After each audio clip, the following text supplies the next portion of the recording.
जय Hind everyone, welcome online education. स्वागत है आप सभी का। दोस्तों, इस वीडियो में हम लोग प्रैक्टिस सेट नंबर 3 करवाने वाले हैं, जो इजी टू मॉडरेट लेवल रहेगा। ठीक है, इसमें कुछ क्वेश्चन हार्ड भी आप लोगों को मिलेगा। ठीक है, और इससे पहले मैं 2 प्रैक्टिस सेट करवा चुका हूं, जो आप लोग वीडियो के डिस्क्रिप्शन में लिंक होगा, वहां से जाकर देख सकते हैं। और साथ में आप इसका जो PDF होगा वो आप लोग हमारे टेलीग्राम चैनल से भी डाउनलोड कर सकते हो। उसका लिंक भी आप लोग को वीडियो के डिस्क्रिप्शन में मिल जाएगा। ठीक है, तो चलिए हम लोग वीडियो को स्टार्ट करते हैं। ठीक है, चलिए फर्स्ट नंबर क्वेश्चन में हम लोग को एरर फाइंड करना है। ठीक है, बताना है कि आप लोग को एरर कौन से पार्ट में है। जिन्हें एरर मिल जाएगा वो नीचे जाकर कमेंट कर दीजिएगा और उसका रूल भी कमेंट कीजिएगा। ठीक है, चलिए मैं बताता हूँ एरर कहाँ पे है। Million of Jews lost their किथ एंड किन इन हिटलर कॉन्सेंट्रेशन कैंप्स। ठीक है, तो यहाँ एरर हम लोग का सी पार्ट में है। सी पार्ट में एरर कैसे है, क्योंकि यहाँ कॉन्सेंट्रेशन कैंप और साथ में हिटलर दोनों नाउन है, और नाउन नाउन एक साथ में नहीं आ सकता है। ठीक है, तो नाउन यहाँ पे क्या हो जाएगा, हिटलर यहाँ पे नहीं होगा। तो हिटलर नहीं होगा तो यहाँ पे क्या होगा, तो नाउन से पहले हम लोग क्या एडजेक्टिव का यूज कर सकते हैं, यानी पॉजिटिव एडजेक्टिव का यूज कर सकते हैं। और पॉजिटिव बनाने के हिटलर को हम लोग क्या कर देंगे, इसमें अपोस्ट्रोफियस इसमें हम लोग यूज कर देंगे, तो हिटलर्स हो जाएगा। ठीक है, तो इस टाइप से हम लोग का फर्स्ट पार्ट में एरर था। ठीक है, चलिए अब सेकेंड क्वेश्चन है, mothers in law are a nuisance. तो इसमें हम लोग का एरर कहाँ पे है, इसमें एरर हम लोग का फर्स्ट पार्ट में है, क्योंकि कभी भी मदर का प्लूरल लो में एस लगा कर नहीं बनता है। इसमें मदर में एस लगा के बनेगा। इसमें हो जाएगा मदर्स इन लो। ठीक है, मदर्स इन लो।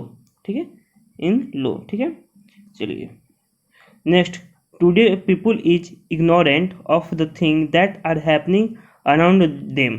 तो यहाँ हम लोग का एरर कहाँ पे है, तो यहाँ पे एरर हम लोगों का फर्स्ट पार्ट में है। फर्स्ट पार्ट में एरर क्या है हम लोग का, क्योंकि यहाँ पे इज नहीं होगा, आर होगा। क्यों आर होगा, क्योंकि जो पीपल है वो क्या है, एक प्लूरल है, और प्लूरल के साथ कभी भी इज नहीं लगता, उसके साथ आर आता है। ठीक है,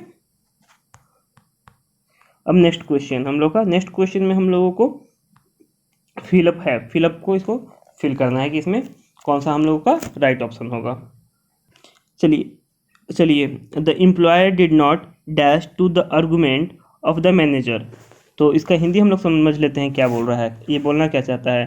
तो इसमें बोलना ये चाह रहा है कि एम्प्लॉयर ने मैनेजर की दलील की मांग को स्वीकार नहीं किया। तो अब यहाँ पे ये समझना होता है कि मांग को स्वीकार, यहाँ पे क्या है, डिड नॉट एक minute, did not to the argument of the manager. तो यहाँ पे क्या नहीं किया, तो मांग को स्वीकार नहीं किया। ठीक है, तो यहाँ पे कॉन्सीड हो जाएगा। कॉन्सीड का मतलब होता है मांग को स्वीकार नहीं करना। ठीक है, अब यहाँ पे एक चीज़ हम लोग देख लेते हैं कि बाकी सब जो वर्ड दिया हुआ है उसका भी हिंदी हम लोग जान लेते हैं कि उसका हिंदी क्या होता है। ठीक है, तो हम लोग का सबसे पहला वर्ड दिया है प्रीसीड। प्रीसीड का मतलब होता है हम लोगों का पहले आना। क्या होता है, पहले आना। फिर हम लोग का एक्सीड है, एक्सीड का मतलब होता है अधिक होना। ठीक है, फिर रिसीड हम लोग का है, रिसीड का मतलब होता है हम लोग का कम होना। ठीक है, चलिए next question, he was sworn dash as the prime minister of our country. ठीक है, तो यहाँ पे हम लोग का होगा इन हो जाएगा। कैसे इन होगा, तो स्वॉर्न इन मतलब होता है शपथ लेना, और ये सेंटेंस वही बोल रहा है। ठीक है, स्वॉर्न इन मतलब होता है शपथ लेना। नेक्स्ट क्वेश्चन हम लोग का आइडियम्स फ्रेजेस बताना है। ठीक है, तो मिली माउथ का मतलब हम लोग का होता है सॉफ्ट स्पोकन। क्या होता है, सॉफ्ट स्पोकन। ठीक है, नेक्स्ट हम लोग का by fit and start. By fit and start मतलब होता है कभी रुकना फिर स्टार्ट होना, मतलब कि इरेगुलरली। ठीक है, चलिए अब नेक्स्ट क्वेश्चन हम लोग देख लेते हैं।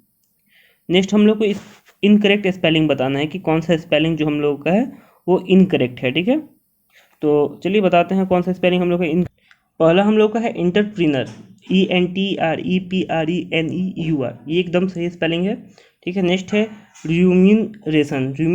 ठीक है, इसका स्पेलिंग भी सही है। और नेक्स्ट स्पेलिंग हम लोग का है अप्रेंटिस। अप्रेंटिस का स्पेलिंग हम लोग का सही है। और लास्ट हम लोग का बच गया डी ऑप्शन, जो हम लोग का गलत है स्पेलिंग, सोवर्जिनिटी। सोवर्जिनिटी का स्पेलिंग हम लोग का ये नहीं होता, इसका स्पेलिंग हम लोग का जो होता है उसको आप लोग नोट कर लीजिए, SOVEREIGNITY।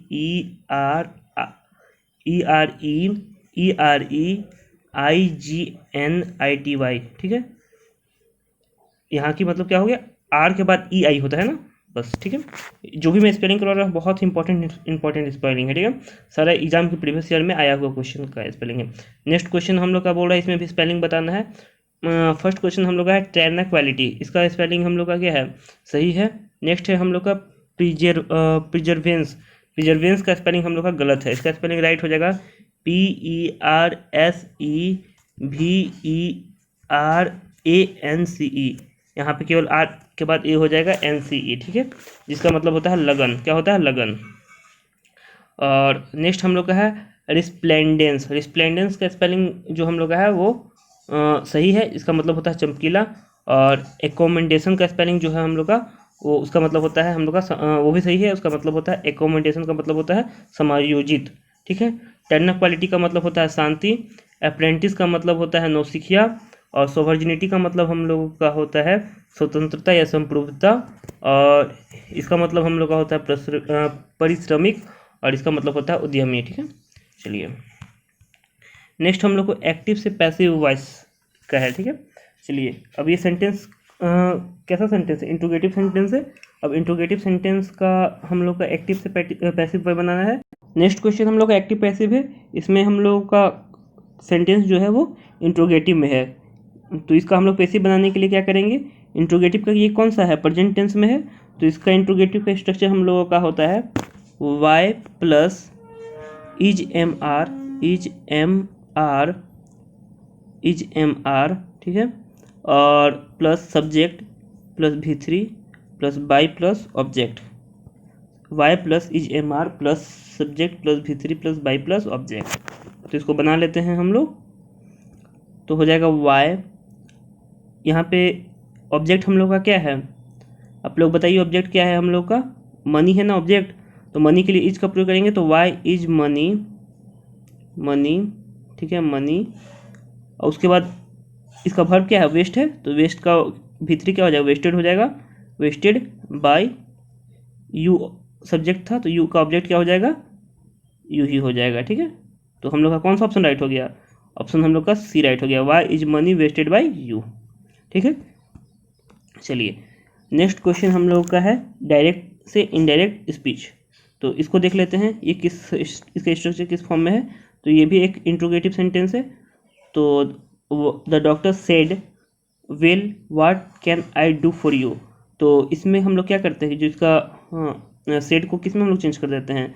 रिक्वेस्ट में चेंज कर सकते हैं, आस्क्ड में चेंज कर सकते हैं। लेकिन यहाँ पे डॉक्टर क्या बोल रहा है? सेंटेंस पढ़ के तो लग रहा है कि वो रिक्वेस्ट कर रहा है, नहीं वो चाहता है, रिक्वेस्ट नहीं कर रहा, sorry. The doctor said well what can I do for you. वो चाहता है ना कि वो क्या कर सकता है, वो क्या बोला कि what can I do for you. मैं आपसे बोलूँगा कि what can I do for you, तो मैं आपसे पूछ रहा हूँ कि मैं आपके लिए क्या कर सकता हूँ। तो क्या हो जाएगा? द डॉक्टर वांटेड, यानी यहाँ से ही हम लोग का फर्स्ट ऑप्शन राइट हो गया। अब आगे देख लेते हैं, थोड़ा बता देता हूँ आगे भी। वांटेड टू, ठीक है, और वांटेड टू नो तो वांटेड टू नो हो गया यहाँ पे। अब इसको कनेक्टर के लिए हम लोग डैट का यूज़ नहीं करते हैं, क्योंकि जब भी इंट्रोगेटिव सेंटेंस होता है तो उसका कनेक्ट करने के लिए हम लोग डैट का यूज़ नहीं करते हैं। उसका जो WH सेंटेंस होता है उसी का यूज़ कर लेते हैं, WH वर्ड का ही यूज़ कर लेते हैं। WH वर्ड यहाँ पे वाट है तो वाट का यूज़ कर लिया। अब यहाँ पे सब्जेक्ट क्या है?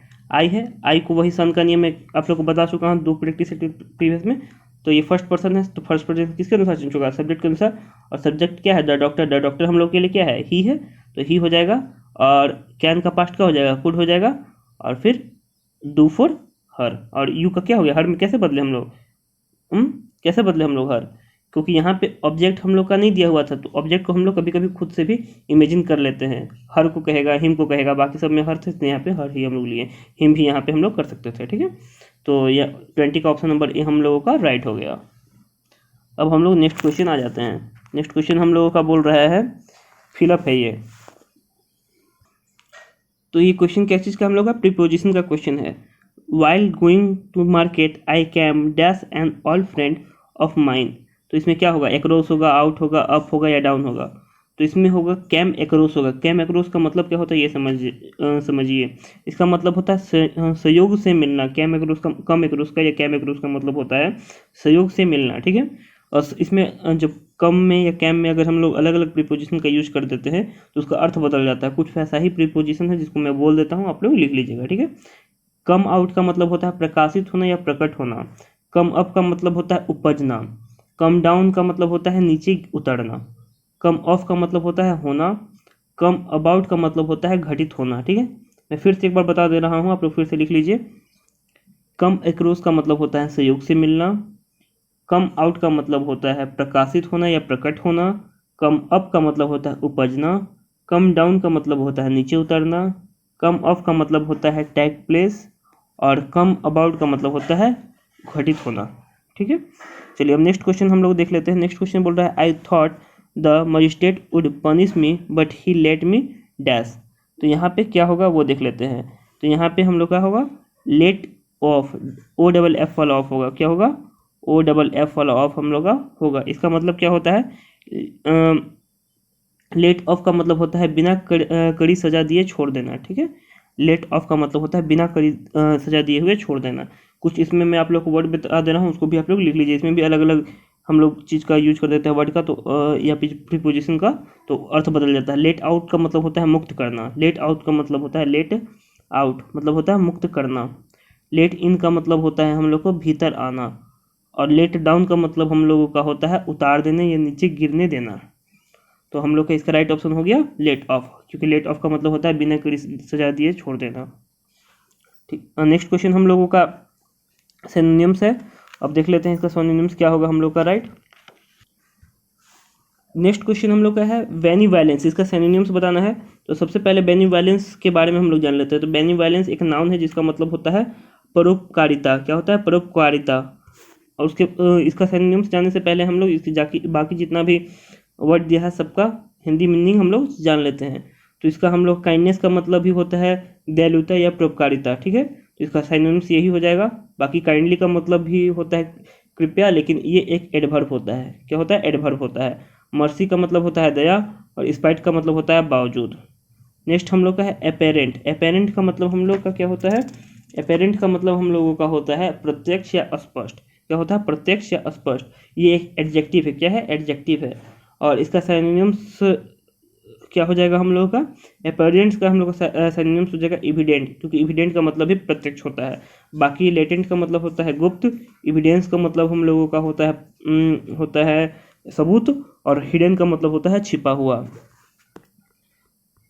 नेक्स्ट क्वेश्चन है a person speaking many language. वैसा पर्सन जो बहुत ज़्यादा लैंग्वेज को स्पीक करता है या बोलता है। ठीक है, तो इसका हम लोग का राइट ऑप्शन हो जाएगा पॉलीग्लोट। पॉलीग्लोट मतलब होता है person who speak many language.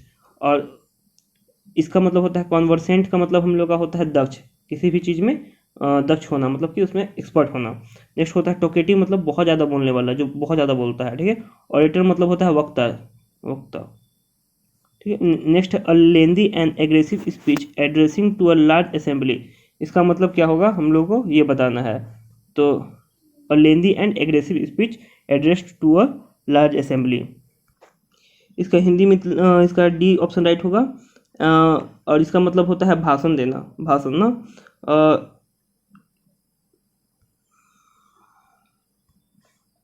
इसका मतलब हम लोगों का होता है कोलाहल। क्या होता है? कोलाहल। इसका मतलब भी हम लोग का कोलाहल होता है, और इसका मतलब होता है हम लोग का नर्क। ठीक है, चलिए नेक्स्ट ये क्वेश्चन हम लोग का यहाँ पे लास्ट हुआ।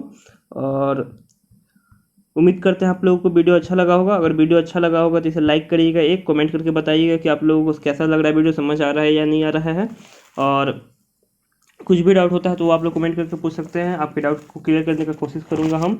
और नहीं होगा तो आप लोग के लिए एक अलग वीडियो में डाउट सेक्शन का भी बना के क्लियर कर सकता हूं। और साथ में आप लोग पीडीएफ डाउनलोड करने के लिए टेलीग्राम चैनल को जरूर सब्सक्राइब कीजिएगा, लिंक डिस्क्रिप्शन में दिया हुआ है। इससे पहले वाला वीडियो भी आप लोग देख लीजिएगा, बहुत हेल्पफुल होगा, क्योंकि सारा एग्जाम के लेवल का ही हो रहा है। प्रीवियस ईयर क्वेश्चन को एनालाइज करके ही क्वेश्चन बनाया जा रहा है। इसमें अधिकतर क्वेश्चन आपको प्रीवियस ईयर का ही मिलेगा, सारे एग्जाम का मिला जुला कर। ठीक है, जिससे आप लोग को बहुत ही ज़्यादा हेल्प होगा। चलिए, जय हिंद, जय भारत, वंदे मातरम।